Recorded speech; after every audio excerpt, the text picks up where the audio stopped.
দাঁড়া, দুটো একসাথে চলবে কি? দুটো একসাথে চলছে না।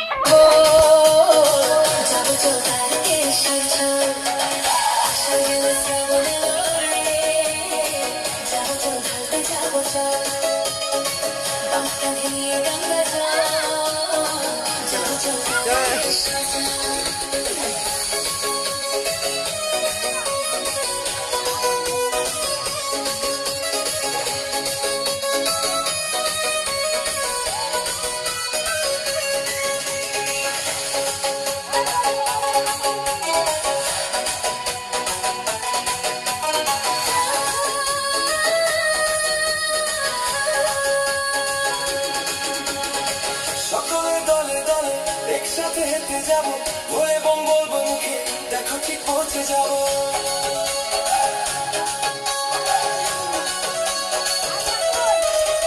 শ্রাবণের সোমবারেতে শিব মন্দিরে যাব, দর্শন করলে আমরা হাতে হাতে ফলটা পাবো, ভোলে বাবা পার করে যাবো, যাবো চল তারিকেশ্বর চল, আসা গেল